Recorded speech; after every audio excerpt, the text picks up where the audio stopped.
लगनी है इसी सेंटर्स पे, इसी के तहत जितने प्रोग्राम्स हैं उसको हमको देखना पड़ेगा। तो कल हम एक इनफॉर्मल हमने एक नेशनल हेल्थ मिशन के बारे में जाना था, 2013 में ये लॉन्च हुआ, और अभी जाके इसके अंदर जो है वो 2 कंपोनेंट्स इसके बन गए हैं। पहला कंपोनेंट है नेशनल अर्बन हेल्थ मिशन, उसको अर्बन और रूरल में बांट दिया गया, और दूसरा कंपोनेंट है उसका रूरल हेल्थ मिशन। इसकी मेन और जो 16 इसके पॉइंट्स थे वो हम लोग डिस्कस कर लिया था। कुछ कोर वैल्यूज के बारे में आज बात करेंगे कि इस प्रोग्राम्स का, नेशनल हेल्थ मिशन के कोर वैल्यूज क्या है। इसमें जो पहली चीज है वो to safeguard the health of the poor, vulnerable and disadvantage. वो लोग जो छूट जा रहे हैं, जो गरीब हैं, जिनके पास इतना पैसा नहीं है कि ये सारी चीज़ों को, हेल्थ बजट्स को या आउट ऑफ पॉकेट जो बजट है, जो एक्स्ट्रा खर्च है वो कर सकते हैं, तो उनको टारगेट करना है कि उनके हेल्थ को हम लोग एश्योरिटी सरकार उसकी दे। हेल्थ जो अपने आप में एक धीरे धीरे स्टेट का इशू होता जा रहा है। एक दिन आएगा आप देखेंगे कि हेल्थ की सारी जिम्मेदारी कुछ कंट्रीज में है, वर्ल्ड की जो डेवलप कंट्रीज हैं, कि पूरा खर्चा जो सरकार उठाती, क्योंकि सरकार तो हमारे ही बजट से बनती है, हमारे ही टैक्स से बनती है। तो धीरे धीरे हो सकता है, क्योंकि पॉपुलेशन बहुत ज़्यादा है तभी हम इसको कवर नहीं कर पा रहे इंडिया में, लेकिन हो सकता है कि स्टेट की लगभग जो है बड़ा हिस्सा स्टेट कवर नहीं कर रहा है। वो अलग बात है, क्वालिटी नहीं होने की वजह से हम लोग जो जाते हैं ज़्यादा, जो हमारा आउटरीच है वो आउटरीच हम लोग का ज़्यादा है उसकी तरफ। आप लोग को दिख रहा है ना ये स्लाइड? Yes sir. एक मिनट, जस्ट मिनट। स्लाइड दिख रही है ना आप लोग को? मुझे लगा कि शायद सर अभी नहीं दिख रही। अभी नहीं दिख रही ना? नहीं। ओके, तो हम लोग बात कर रहे थे नेशनल हेल्थ इश्यूज में कोर वैल्यूज की।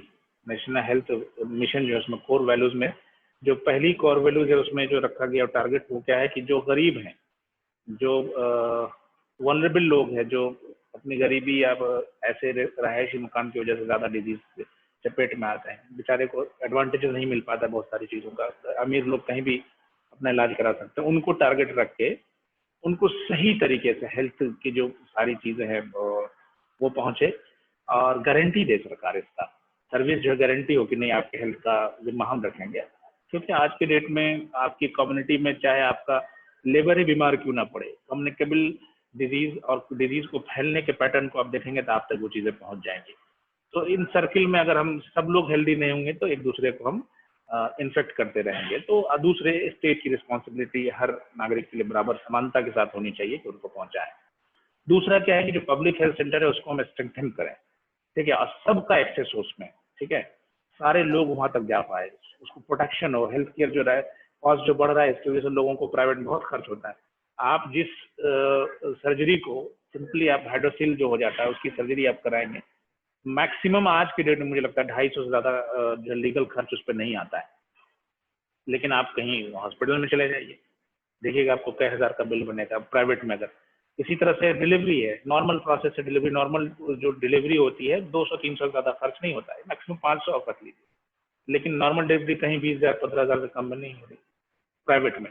तो सरकार कहीं ना कहीं पैसा तो जा रहा है लोगों का, तो सरकार कोशिश कर रही है कि हम पब्लिक हेल्थ सिस्टम जो हमारा इतना मजबूत कर दें, ठीक है, कि लोगों का खर्च भी कम हो और सबको क्वालिटी के साथ, इक्वलिटी के साथ पहुंचे, और एक ट्रस्ट का एनवायरनमेंट बने कि जो हेल्थ केयर प्रोवाइडर है और पब्लिक के बीच में कि नहीं यहाँ चीज़ें अच्छी मिल रही है, हम उसका केयर करते हैं, रिस्पॉन्सिबिलिटी है, सर्विस देती है सरकार। इसी चीज़ों पे तो चुन के सरकार आती है कि आपके लिए शिक्षा, हेल्थ, रोडवेज, ट्रांसपोर्ट, बिजनेस, सारे माहौल हम अच्छे से बनाएंगे। तो ये इसका जो है एनएचएम का वो टारगेट है कि हम ये सर्विस प्रोवाइड करें। एम्पावरिंग कम्युनिटी के जो कम्युनिटी है आपको वो खुद उसमें हिस्सा ले कि जो हाईएस्ट लेवल का आपको हेल्थ इंफ्रास्ट्रक्चर तैयार करें, लोगों को मिले। ये इसका टारगेट है कि लोग अपनी जो उनको मिलनी है सारी चीजें वो खुद उसको गवर्न करें और जाने। पार्टिसिपेशन जब उनका होगा तो क्या होगा, उनके अंदर अवेयरनेस भी आएगी बहुत सारी चीजों को लेकर, और उस अवेयरनेस के चलते वो और अच्छे से बहुत सारी, जैसे आपने देखा होगा कि बहुत सारी डिजीज ऐसी है जिसमें लोगों के अंदर उसके लिए बहुत बुरी बुरी चीजें, बहुत सारी अफवाहें फैली रहती हैं। तो जब कम्युनिटी पार्टिसिपेशन होगा तो वो सारी चीजें घटती चली जाएंगी और लोगों का पार्टिसिपेशन बढ़ेगा, ज़्यादा आसान हो पाएगा कि हम हेल्थ में कि जो है वो तो जितने भी वो हैं इंडिकेटर्स हैं, उसको अच्छे से टारगेट कर सकें और लोगों तक इजीली हम पहुंचा सकें कम्युनिटी पार्टी से। दूसरे, कम्युनिटी के लोग अवेयर भी हो कि जो सुविधा हमको मिल रही है, जो सरकार दे रही है, हम तक पहुंच रही है। अकाउंटेबिलिटी बढ़ाएगी वो हेल्थ प्रोवाइडर का भी, अगर उसको टारगेट अच्छे से किया जाए। Institutionalise transparency and accountability in all purposes mechanism, जो इंस्टीट्यूट्स हैं यानी जो सेंटर्स हैं हेल्थ के, उसकी अकाउंटेबिलिटी बढ़ाई जाए। जब भी आप कोई फैसिलिटीज प्रोवाइड कर रहे हैं, दे रहे हैं, तो आप उसको सर्विस के नियत से और क्वालिटी उसको करें। Improve efficiency to optimise use of available sources, जितना भी रिसोर्स है, मतलब मैंने बताने कि सरकार का बजट बहुत ज्यादा है, लेकिन उस हिसाब से लोगों की नीड तक हमारी सर्विसेज पहुंच नहीं पा रही। सिर्फ टीबी के केस में आपने देखा कि 80% से ज्यादा लोग प्राइवेट में जाते हैं, यानी सरकार का बजट खर्च हो रहा है, इंस्टीट्यूट्स बनाए हमने, वहां पे पैसे दिए जा रहे हैं, वहां पे सैलरी पे हो रहा है, इतना सारा बजट आ रहा है, फिर भी लोग नहीं पहुंच पा रहा है। तो नेशनल हेल्थ मिशन के कोर वैल्यूज में ये भी था कि उसका मैक्सिमम यूटिलाइज बढ़ाया जाए, ज्यादा से ज्यादा लोग उसको यूटिलाइज कर सकते हैं उस सर्विसेज को।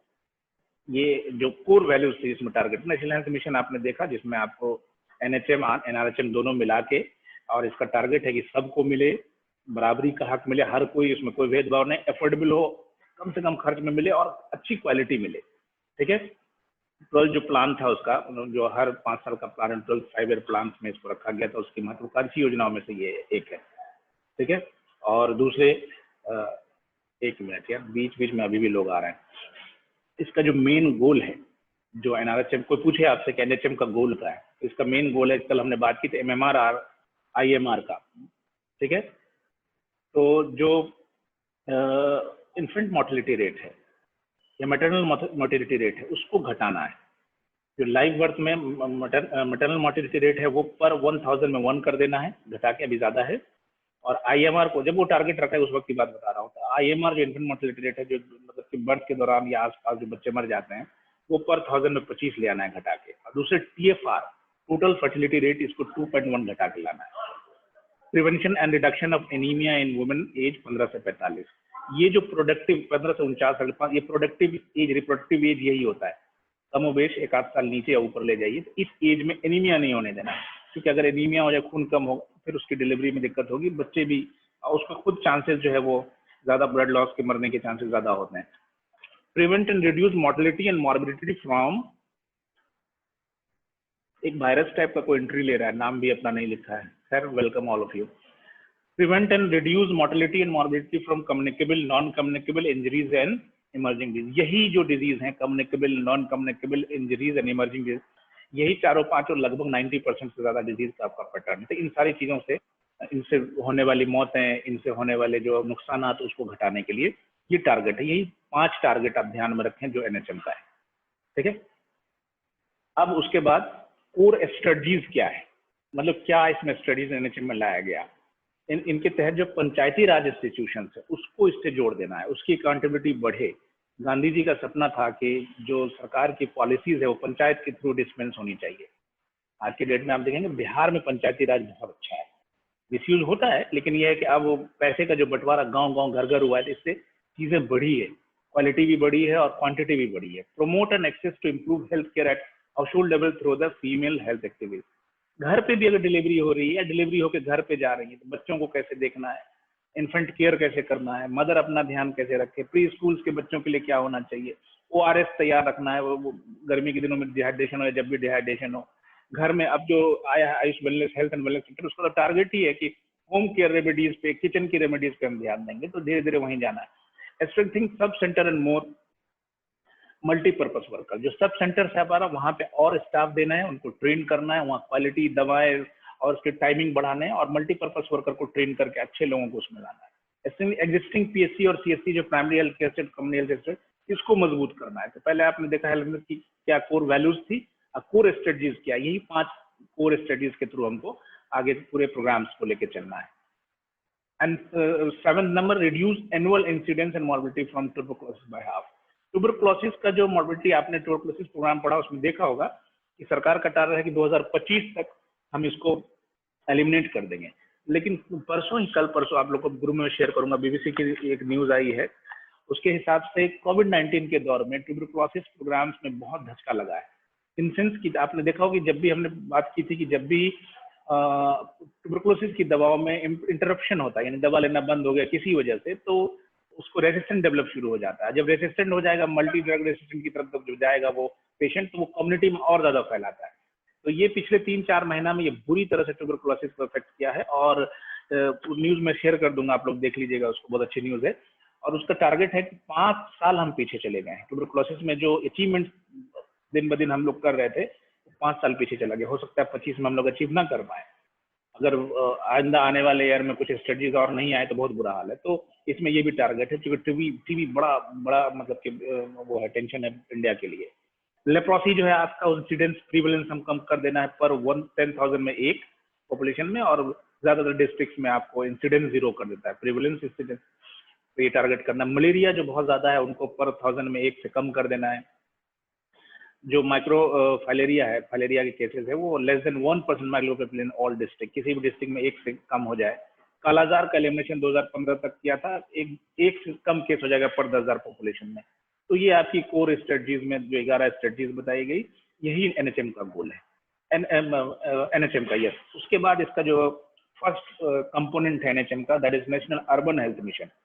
उसको आज हम लोग देखेंगे। नेशनल अर्बन हेल्थ मिशन, ये आपने पहले देखा था कि अर्बन और रूरल सबसे पहले लॉन्च हुआ मनमोहन की सरकार में, मनमोहन सिंह की सरकार में 2005 में, फिर अर्बन आया 2013 में, और उसी साल आपको नेशनल हेल्थ मिशन आया। तो दोनों को फिर कंबाइन करके नेशनल हेल्थ मिशन में ला दिया गया। ये उस एरिया के लिए है, भारत जैसे देश में टारगेट है, और ये प्रोजेक्टेड है कि यहाँ पे अर्बन स्लम्स या शहर में जो है वो ज्यादा लोगों की तादाद बढ़ती जा रही है। इवन कि बिहार में आप देखेंगे तो लोगों का शहर की तरफ पलायन बहुत ज्यादा है। वजह इसकी है कि सरकार ने सारी फैसिलिटीज जो अपने सिटीज में रख रखी है, गांव में फैसिलिटीज नहीं रखी, हेल्थ केयर सिस्टम उसका बहुत अच्छा तैयार नहीं किया। तो इस वजह से पिछले 50 साल में शहरों में लोगों की संख्या बहुत ज्यादा बढ़ गई, और मजदूर क्लास, जो अंडर प्रिविलेज क्लास, पुअर लोग बहुत ज्यादा शहर में बढ़ गए। शहर में एक तरफ तो चकाचौंध है, दूसरी तरफ बुरा हाल। आप कानपुर को जाके देखिएगा, स्टेशन की एक तरफ अगर आप उतर गए तो पूरा एरिया आपको चकमका एकदम दिखेगा कि अर्बन, पूरा लगेगा कि ये डेवलपमेंट है सिटी का। दूसरी तरफ अगर आप स्टेशन पे उतर गए, यही आप दिल्ली में देख लें, तो आपको 2 फेस देखेंगे सिटीज का। कमोबेश इंडिया की सारी सिटीज का यही हाल है। जो अर्बन स्लम है ना, वो बड़ा टेंशन क्रिएट कर रहा है शहर के हेल्थ के लिए और भी सारी रिसोर्सेज के लिए।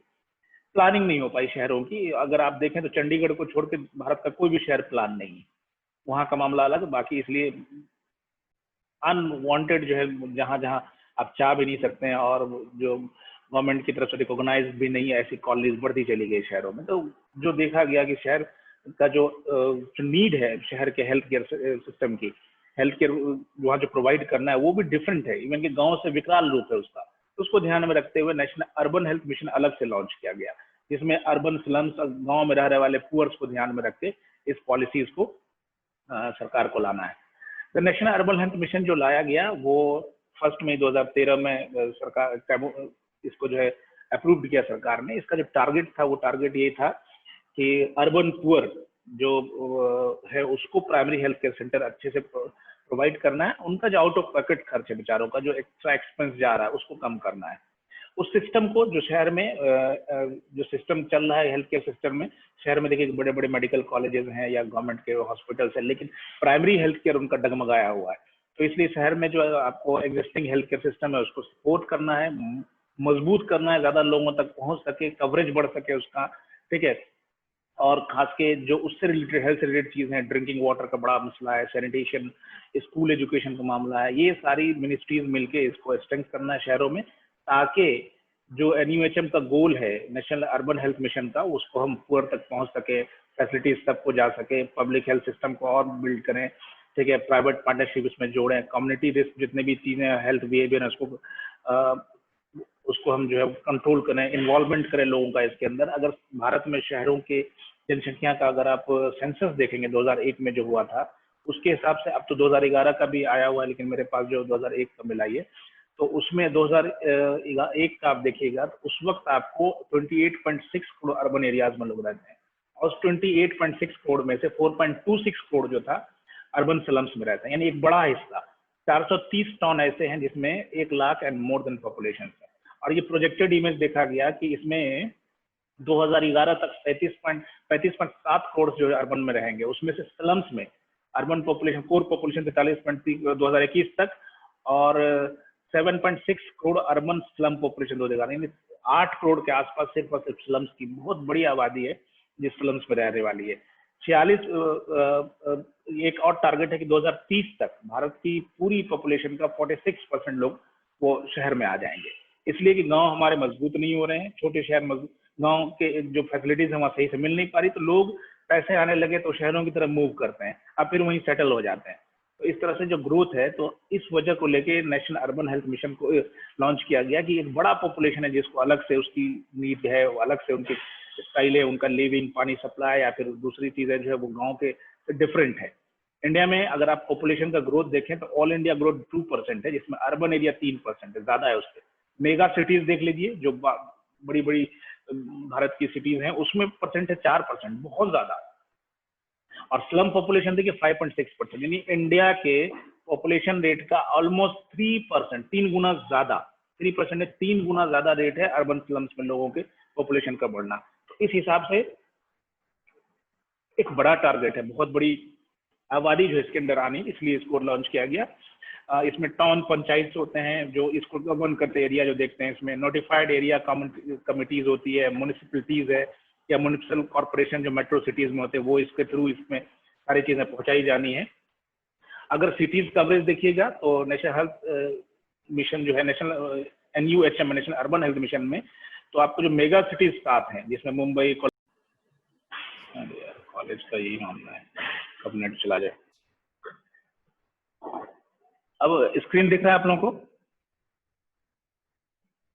स्क्रीन पे अर्बन हेल्थ कॉन्टेक्स्ट की, okay, will continue from here. जो अर्बन कॉन्टेक्स्ट में जो बड़ी 7 सिटीज है जो मेट्रोपॉलिटन सिटीज में आती हैं, उसमें एक बड़ा हिस्सा है इनका कोलकाता, दिल्ली, मुंबई, चेन्नई, बेंगलुरु, हैदराबाद, अहमदाबाद का। ये सबसे 7 बड़ी सिटीज है जिसके हिसाब से यहाँ के जो प्लानिंग है, इस प्लान को वहाँ की म्युनिसिपल के थ्रू दिखाया जाता है। जो कॉर्पोरेशन, म्युनिसिपल कॉर्पोरेशन है, वो इसको डील करेगी इस प्रोग्राम को। उसके साथ मिलियन प्लस सिटीज, जिसमें 1 मिलियन से ज्यादा लोग रहते हैं 40 है भारत में। सिटीज विद पॉपुलेशन बिटवीन 1 से 10 लाख, वो 524 हैं। सिटीज विद पॉपुलेशन बिटवीन 50,000 तो 1 लाख, वो 6 से 4 है। तो उसमें एक फ्लेक्सिबिलिटी स्कीम रखी गई सिटीज के हिसाब से, जो सिटीज की जो अपनी रिक्वायरमेंट है, जो स्टेट की रिक्वायरमेंट है, उसकी सिटीज की जो रिक्वायरमेंट है, आबादी के हिसाब से, वहाँ पहुंचने वाली चीजों के हिसाब से, उस हिसाब से डिसाइड होगा कि वहाँ क्या फैसिलिटीज देनी है और क्या फैसिलिटीज नहीं देनी है। तो ये एक फ्लेक्सिबिलिटी स्कीम है इसके थ्रू, ठीक है। तो इसमें कभी भी ये फोर्स नहीं होता है कि एक यूनिवर्सल प्लान जो है पूरे भारत में लाया जाए, इसके लिए सरकार फोर्स नहीं करती। तो खैर, ये तो यूनिवर्सिटीज के उसके हिसाब से प्लान करना है। आप भारत की जनसंख्या अगर आप देखते हैं तो एक बड़ा हिस्सा भारत के शहरों का, उसके हिसाब से अर्बन स्लम आप देखिएगा तो एक बड़ा हिस्सा अर्बन स्लम में आप देखिएगा कि जैसे बड़ी डेवलप सिटीज है, स्टेट है, जहाँ पे जैसे महाराष्ट्र देख लीजिए आप, तो अकेले महाराष्ट्र में कितना है, 33.3% लोग जो है वो रह रहे हैं, टाउन में रह रहे हैं या स्लम्स में रह रहे हैं। तो अपने बिहार में शहर में लोग ज्यादा है, परसेंटेज बिहार में भी ज्यादा है कि लोग गांव से माइग्रेट करके शहर में आ रहे हैं, लेकिन ये है कि शहरी बहुत कम है, या फिर उनकी बहुत सारे छोटे जो शहर है, डिस्ट्रिक्ट वाले, उनकी हालत इतनी अच्छी नहीं है कि गांव में ही लोग ज्यादा रहना पसंद करते हैं। बिहार में 2-3 सिटीज अगर छोड़ दें, पटना और थोड़ा सा भागलपुर, और तो उसके अलावा बहुत सारी फैसिलिटीज और शहर में है ही नहीं। तो यहाँ पे ज्यादातर आबादी मूव कर रही है पटना की तरफ ही, तो ये एक बड़ी प्रॉब्लम है यहाँ पे। तो इसलिए जब इसको रेशियो देखेंगे आप आबादी के हिसाब से, तो एक बड़ा हिस्सा शहरों की तरफ मूव कर रहा है। ये 2001 का है, अब ये बहुत ज्यादा इसमें एडवांसमेंट हो चुकी है।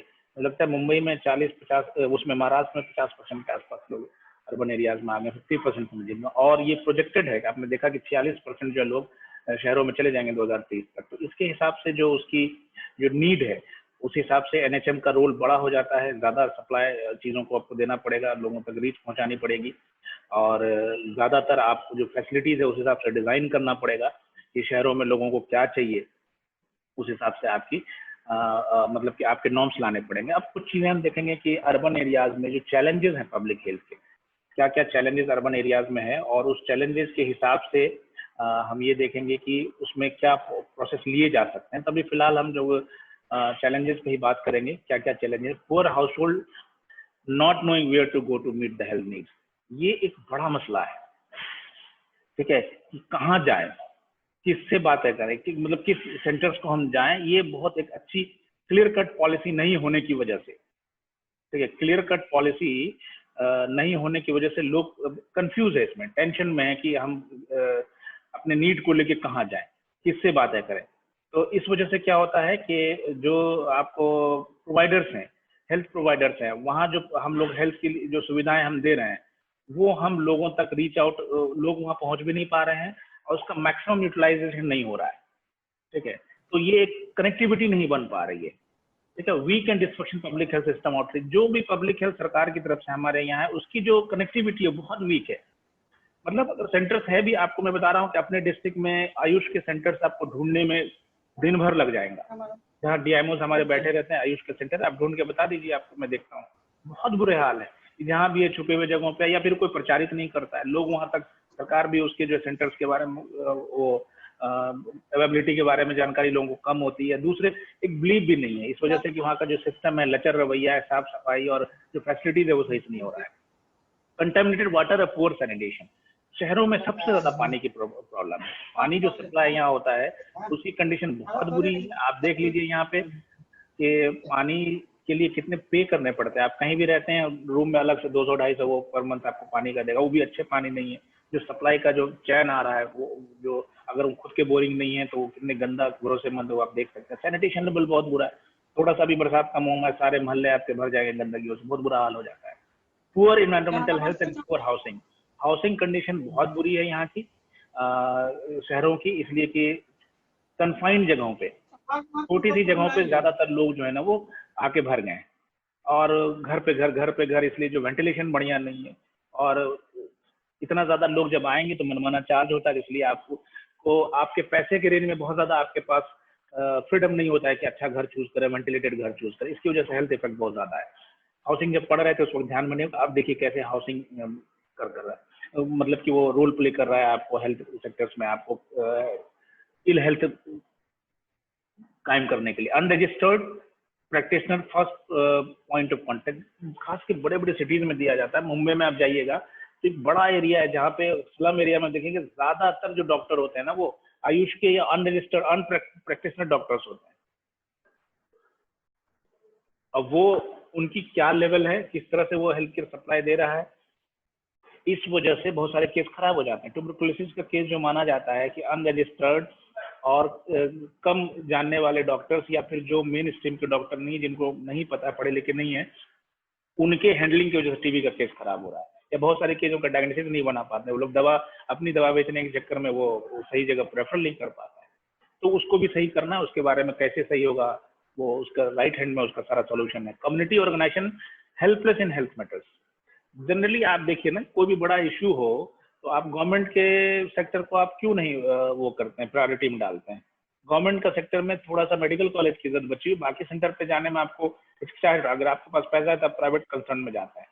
इसकी वजह यही है कि जो सर्विसेज वहाँ मिल रही है वो सर्विसेज हम सही से सप्लाई नहीं दे पा रहे हैं, या फिर ट्रस्ट नहीं लोगों का उस पर आ रहा है। Weak public health planning capacity in urban area, weak public health planning capacity in urban local bodies. जो अर्बन लोकल बॉडीज है उसमें अगर मेडिकल कॉलेज अगर छोड़ दीजिएगा तो पीएससी सीएससी जो वहाँ सही से काम नहीं हो पाता है, लोग का बिलीव भी नहीं होता है, तो इंफ्रास्ट्रक्चर से लेके वहाँ स्टाफ भी बहुत बुरे हाल में। Large private sector but poor can not access them, यानी कि प्राइवेट सेक्टर तो गवर्नमेंट में जितने भी हॉस्पिटल्स में प्राइवेट हॉस्पिटल ये सॉरी जितने शहर हैं प्राइवेट हॉस्पिटल की भरमार है, वहाँ पे एक लाइन से आपको अलग अलग रेट पे प्राइवेट हॉस्पिटल मिल जाएगा, लेकिन वहाँ पे गरीबों का एक्सेस नहीं हो पाता है, जहाँ सबसे ज्यादा प्रॉब्लम है। तो सरकार इसलिए एनएचएम ला रही है कि ताकि उसको हम उस प्रॉब्लम को डील कर सकते हैं। Problem targeting the poor on the BPL card, एक बहुत अच्छी सरकार की स्कीम है कि बीपीएल कार्ड वालों को हम जो है फ्री में सारी चीज देंगे, लेकिन बीपीएल कार्ड सबके बनते कहाँ है?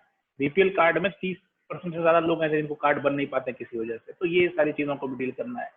और non convergence among the wider determinant of health, जितने भी हेल्थ की के वो है इंडिकेटर्स हैं, जैसे मान लिया सैनिटेशन की प्रॉब्लम है, वाटर का है, न्यूट्रिशन का है, हेल्थ केयर का, एजुकेशन है, स्किल डेवलपमेंट, हाउसिंग है, ये सारी चीजों का कहीं ना कहीं आपके हेल्थ पर असर पड़ रहा है।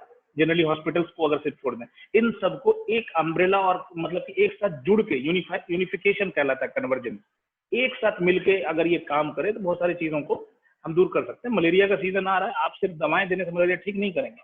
म्युनिसिपल वाला जहाँ वाटर सप्लाई है उनको ये भी देखना है कि वाटर लॉगिंग ना हो, ठीक है।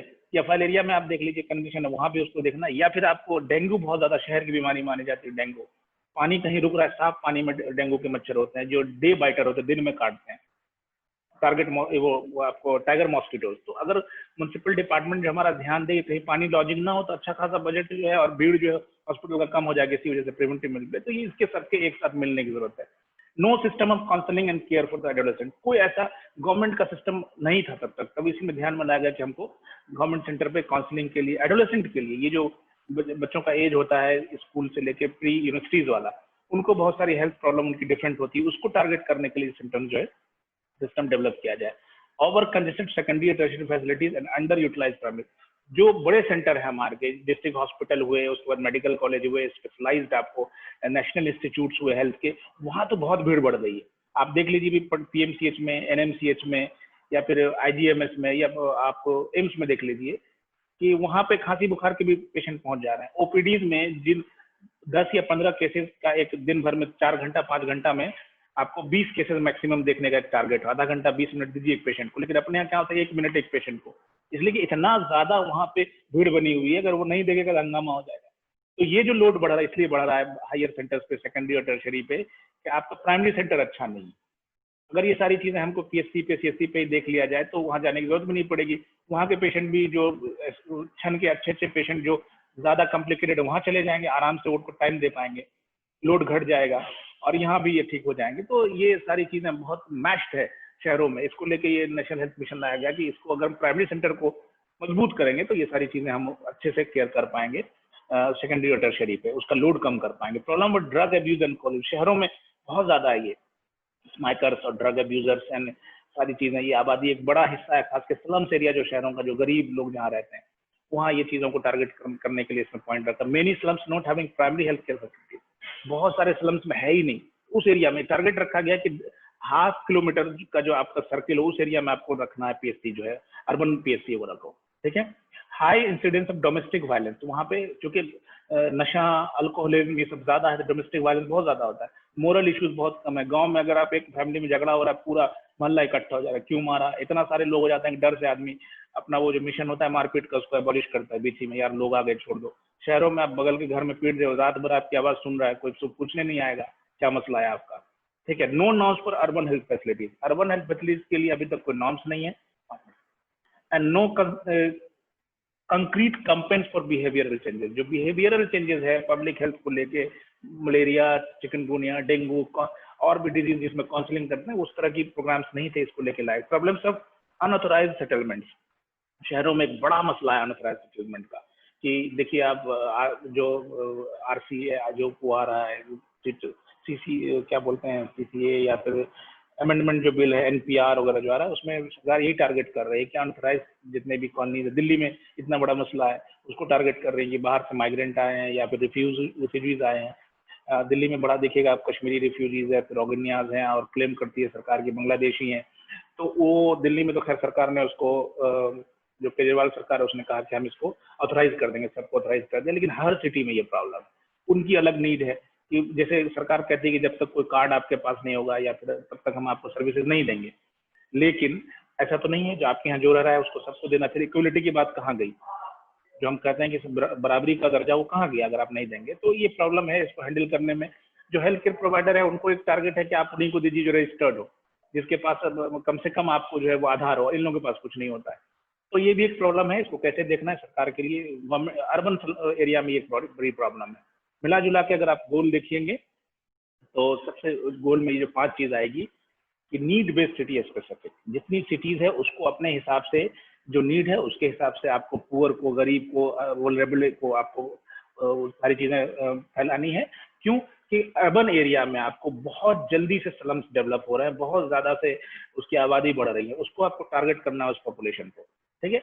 इसके लिए आपको जितनी लोकल बॉडीज हैं, जितनी भी आपको चुन के लोकल लोग आते हैं, या फिर मोहल्ला क्लिनिक्स बनाना या फिर रोगी कल्याण बनाना, इस तरह के लोगों को पार्टनरशिप में कम्युनिटी पार्टिसिपेशन बढ़ाना है। शहरों में रिसोर्सेज की अवेलेबिलिटी बढ़ानी है। हमारे मेडिकल कॉलेज में, डिस्ट्रिक्ट हॉस्पिटल में, या फिर आपके जितने भी बड़े ऑल इंडिया इंस्टीट्यूट वगैरह अगर किसी शहर में, तो उसमें सारी फैसिलिटीज होती हैं, प्राइमरी हेल्थ केयर पे फैसिलिटीज नहीं, उसको और ज्यादा बढ़ाना है ताकि लोग वहां जाए। और जो एनजीओज हैं, एक बड़ा हिस्सा अपने भारत में देखिएगा कि हेल्थ केयर से लेकर एनजीओज बड़ा रोल प्ले करती है, तो उनको भी इससे जोड़ें कि पार्टनरशिप में कि आप भी इन चीजों को, चाहे प्रचार का मामला हो या क्वालिटी का हो या ट्रेनिंग का हो, वो सप्लाई करें। तो शहर में खुद अगर आप देखेंगे तो इस लेवल पे 3 लेवल पे शहर में भी है। कम्युनिटी लेवल में जो पीएससी सीएससी है वहाँ हम लोग प्रोवाइड करते हैं बेसिक। उसके बाद थोड़ा ऊपर चले जाइएगा, है नहीं, कम्युनिटी लेवल पे जैसे मोहल्ला क्लिनिक हो गया या फिर रोगी कल्याण समिति या गांव में कुछ आउटरीच आउटपुट्स बना दिया डिफरेंट को लेके। उसके बाद थोड़ा ऊपर आएंगे तो प्राइमरी हेल्थ केयर सेंटर बनते हैं। 50,000 से लेके पॉपुलेशन कहीं कम भी होता है, जैसे कमोबेश है, कहीं पे 20,000 15,000 में भी हो जाता है, जहाँ पे आपको स्लम्स में जो घर हैं वो छितड़े हुए फैले हुए हैं। कहीं बहुत ज्यादा अगर कंसाइन एक जगह तो वो 50,000 तक की पॉपुलेशन को लेते हैं। फिर उसके बाद आपको ऊपर के सेंटर जो रेफरल सेंटर्स होते हैं वहाँ भेजते हैं, डिस्ट्रिक्ट आपको हॉस्पिटल हो या मेडिकल कॉलेजेस हो या स्पेशलाइज आपका वो सेंटर्स हो वहाँ भेजते हैं। अगर आप एक वहाँ पे देखिएगा जो अर्बन पीएससी होता है, पब्लिक हेल्थ सेंटर्स होते हैं। अर्बन पीएससी बता दिया हमने कि 25 से 50,000 के आबादी के लोगों पे होता है एक अर्बन पीएससी। तो वहाँ देखिएगा तो 2 डॉक्टर का मतलब स्टाफ की, जो आप कभी पूछ लेगा कि अर्बन पीएससी पे कितने स्टाफ होते हैं या फिर ह्यूमन रिसोर्स का नाम लिखते हुए उसके बारे में अपनी जानकारी कलमबंद करें। तो आप ऐसे ही कम से कम पता होना चाहिए, स्टैटिक्स तब जाके कुछ कलमबंद कर पाएंगे। मेडिकल ऑफिसर वहाँ पे 2 होता है, एक परमानेंट होना चाहिए, एक आपको टेम्पोररी बेसिस पे या पार्ट टाइम ले सकते हैं। Nursing staff 3, pharmacist 1, lab technician 1, public health manager जो कम्युनिटी मोबिलाइजर होता है, बातें करें, आइए ये फैसिलिटीज है, इस सारी चीजें जो है, ठीक है, वो जितने भी आपको लोकल हेल्थ विजिटर्स जो है वो 1 होना चाहिए। एएनएम आपको 4 से 5 या 3 से 5 उस एरिया के पॉपुलेशन के हिसाब से आपको लेना होता है, ठीक है। जो आपको सेक्रेटरी स्टाफ इंक्लूडिंग आपको अकाउंट कीपिंग एंड जो जितने भी मिसलेनियस कामों के लिए अकाउंट रखना और बजटिंग सारी चीजों के लिए एक स्टाफ 2 होना चाहिए। सपोर्ट स्टाफ 1 होना चाहिए।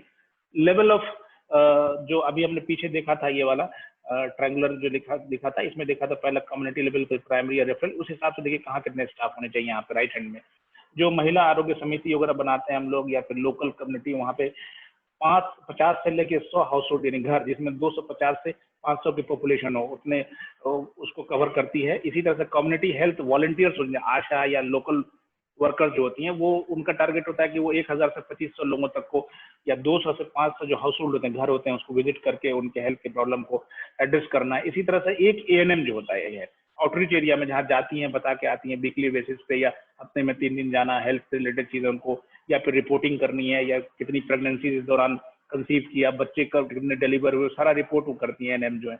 या उसको जितने भी आपको वो जैसे ओआरएस पहुंचाना हो या विटामिन ए की खुराक देनी हो या फिर आपको जिंक के वो पहुंचाना हो, जितने भी सप्लीमेंट्स होते हैं एएनएम के थ्रू, आशा के थ्रू होते हैं, तो वो 10,000 को एक एएनएम करती हैं। और एक 50,000 की पॉपुलेशन में अर्बन पीएससी होता है। आपने देख लिया अर्बन पीएससी के पीछे स्टाफ लेफ्ट साइड में, वही स्टाफ यहाँ पे सिंक्रोनाइज करके। उसके बाद जो दूसरा होता है सीएचसी, पीएचसी हुआ, urban PHC, public health centre जो हुआ, उसके बाद कम्युनिटी हेल्थ सेंटर हुआ। तो आपको जो 4 से 5 पीएचसी जो है ना, वो एक रिपोर्ट करता है सीएचसी को। पीएचसी पे आपको सिर्फ और सिर्फ ओपीडी होती है, लेकिन सीएचसी में जब जाइएगा तो वहाँ आईपीडी भी होती है। यहाँ पे आपको 30 से 50 बेड का आईपीडी होता है, ठीक है। और ये थोड़ी सी 2 से 2.5 लाख पॉपुलेशन को 5 लाख मेट्रोज एरिया में गवर्न करता है। आज हम लोग यही खत्म करेंगे, कल थोड़ा सा इसमें बचा हुआ, फिर उसके बाद रूरल में थोड़ी सी 2-3 इसकी एग्जीक्यूटिव समरी, मतलब कि कुछ एंडिंग टॉक्स के बाद हम लोग इंशाल्लाह कल रूरल हेल्थ मिशन को देखेंगे। तो पढ़ के आ जाइएगा और स्क्रीनशॉट को भेज दीजिएगा, ठीक है।